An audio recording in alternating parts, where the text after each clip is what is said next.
Good morning, everybody. My name is Rochelle Sparko, and I am the Policy Director at the Carolina Farm Stewardship Association. And this is Farm Bill Friday, Part 2, our Facebook Live feed, where we tell you 5 things that you need to know about the Farm Bill. Last week, for those of us who are rejoining the conversation, one of the things that we said that y'all needed to know was that the Farm Bill was coming soon. So we thought that possibly even as soon as last Friday, and it turns out that we have not yet seen the chair's mark of the Farm Bill. And so this week, instead of taking a look at the chair's mark and talking about what is or isn't inside of it, we're going to do a little bit of a deeper dive into the history of the Farm Bill. How did we come to have such a thing? And what's actually inside of the Farm Bill. So the 5 things that we think you need to know this week are, first, that the very first Farm Bill passed in 1933. So we've had Farm Bills for almost 100 years now. The second thing that we would like you to know about the Farm Bill, or think you need to know about the Farm Bill this week, is that there's a strong connection between the Steinbeck novel, Grapes of Wrath, and the first Farm Bill.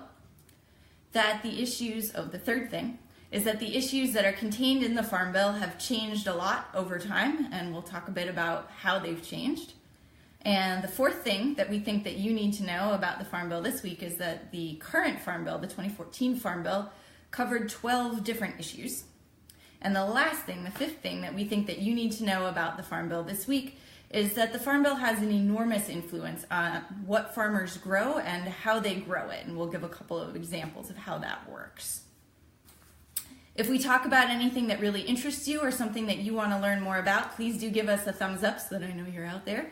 And so that we know what kinds of issues you'd like to see us cover in future weeks of Farm Bill Friday, CFSA's Facebook Live feed. And if you have any questions or comments, please go ahead and make those in the comments box. It helps us to figure out what we should be talking about with you all. All right, so let's get to the first thing that you need to know about the Farm Bill.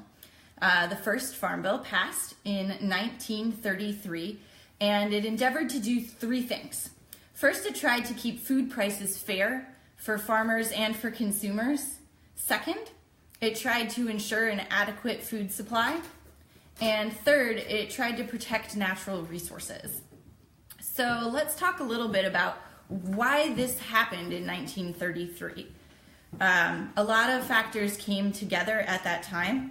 First of all, a little bit earlier in the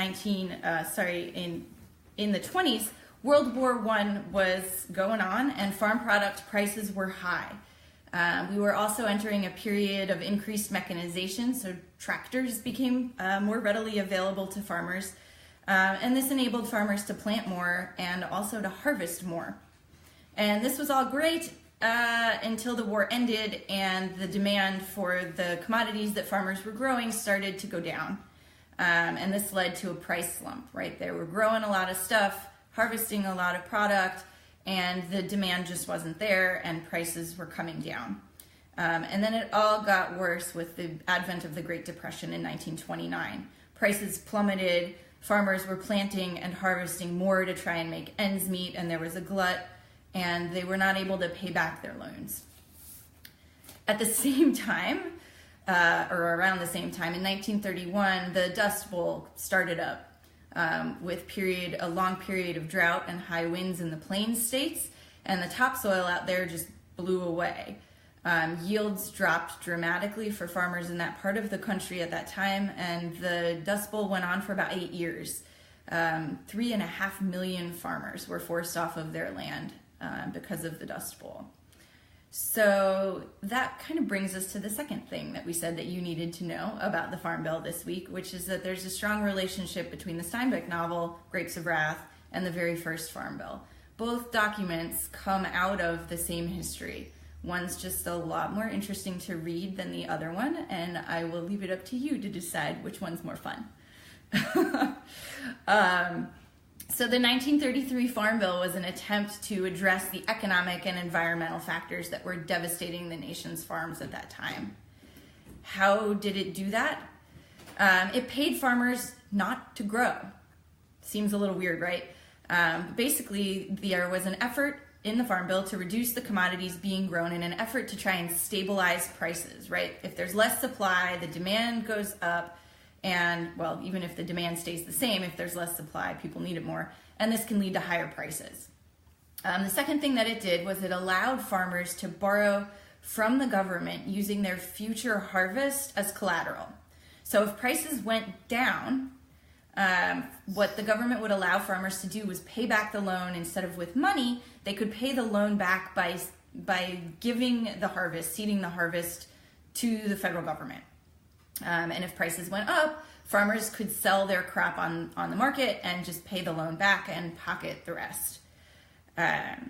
So needless to say, this brings us to the third thing that I wanted you to know about the Farm Bill this week. The issues that are covered in the Farm Bill have changed over time. Roughly every 5 years, we pass another Farm Bill, and every one is different. And everything in the Farm Bill fits into an issue area or bucket. And we call those buckets titles. So let's see, we've got the original Farm Bill that we just talked about, the one in 1933, that paid farmers not to grow and enabled them to take out loans from the government. That had two titles, two buckets, right? The current Farm Bill has 12 buckets or 12 titles, and the 2008 Farm Bill had 14. So let's talk a little bit about how the Farm Bill's changed over time. That's actually a textbook probably rather than a 10-minute talk, but I'll give you a few examples so that you get a feel for kind of how things have shifted.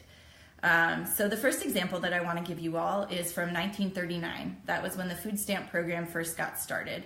It was added to the Farm Bill as a way to try to bridge the related needs of farmers and hungry people.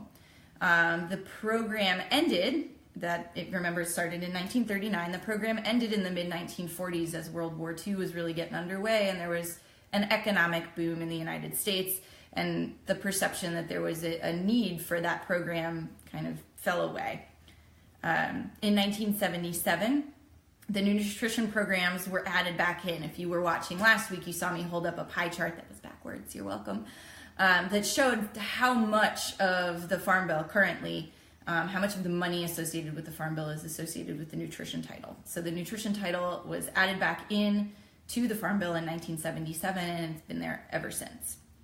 A conservation title was added in the 1950s to encourage environmental conservation and the conservation of farmland, working lands. Agricultural research was added as a title in the 1970s, and in the 2000s we saw the addition of an energy title, a crop insurance title, and my personal favorite, the horticulture title. All right, we're going to pause here for a second just in case there are folks that have joined us since we got started a few minutes ago, and just remind you all that I'm Rochelle Sparko. I'm with the Carolina Farm Stewardship Association, and this is our 10-minute Farm Bill Friday, where we're delving into 5 things that we think that you need to know about the Farm Bill this week. Okay, so the fourth thing that we think that you need to know to get ready for the Farm Bill is that the 2014 Farm Bill had 12 issues, or now we know they're called titles. So I'm going to hold something up mostly because I'm excited that I figured out how to make it not backward. Oh, it's backwards. I'm not going to hold it up. We'll put it in the comments for you all. So there are 12 titles in the current Farm Bill. The first title is commodities. The second is conservation. The third is trade. The fourth is nutrition. And fifth, we have a credit title. And sixth is rural development. The seventh title is for research and extension, like cooperative extension. That's what they're talking about there. That's the funding for your cooperative extension office comes partly through the Farm Bill. The eighth title is forestry, followed by energy. The 10th title, of course, my favorite, specialty crops and horticulture. The 11th title is crop insurance, and the 12th is an excitingly named miscellaneous. I'm really sad that I didn't get this turned around for you guys. Look at how nice it was. We'll put it in the images, in the comments at the bottom. All right. If there are particular titles that you're interested in learning more about other than horticulture, which you obviously know I'm going to talk about at some point, please do let us know in the comments, and we'll make sure to cover a little bit more deeply what exactly is in that title for you.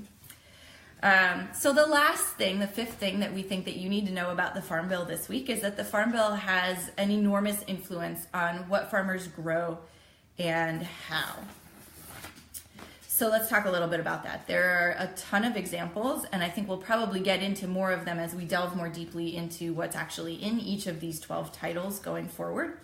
But one example to whet your appetite for how exciting that conversation is going to be about the relationship between policy and what actually happens on farm. Let's take the example of crop insurance. So you guys may or may not know this, but crop insurance only exists for certain crops, and it doesn't exist for all crops in all areas. So for example, you can insure green beans in North Carolina, but there are a ton of states where you can't get crop insurance for your green beans. So needless to say, this prompts farmers to think about what they should plant by thinking about what they can insure and what versus what they can't. So if a farmer can't get insurance in, say, Virginia for his or her green beans, that farmer is unlikely to grow green beans, even if green beans are really well suited to that farmer's land, because it's really risky. You might lose everything. If you can buy crop insurance for your wheat crop, for example, but not for your green bean crop, you're a little more likely, or a lot more likely, to plant wheat on your land than you are to plant green beans, even if green beans are better for the land that you have. So instead of pushing farmers to grow what's best on the land that they have, we're pushing them towards what they can actually insure, which may have no relationship to what's good on their land or not. So this can decrease innovation, right? It can discourage farmers from trying something new. And it can also sometimes cause environmental damage because you might be growing something that's not suited to your land on your land. Another example from the crop insurance realm is one from the 2008 Farm Bill, right? Not the current Farm Bill, but the one before it, where it was presumed by USDA that it was more risky to grow organic crops than it was to grow conventional crops. And so they would not allow for the sale of crop insurance policies to organic farmers at the same rates that they would allow the sale of crop insurance sales to conventional farmers, right? They had to basically pay more for less coverage.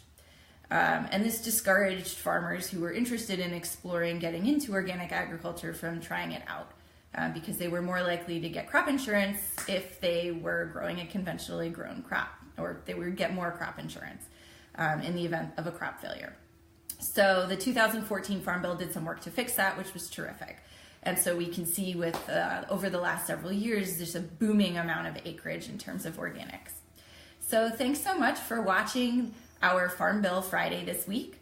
I hope you're really excited to learn more about horticulture and crop insurance after today, and that you're going to head out and reread Grapes of Wrath to get a sense of what it was like back when the first Farm Bill was passed. Thanks so much for joining us. We'll put all the handouts up in our comments, since they were backwards again, sorry. We'll get better at this as the weeks go on. Thanks so much for joining, and we'll see you next week. Bye-bye.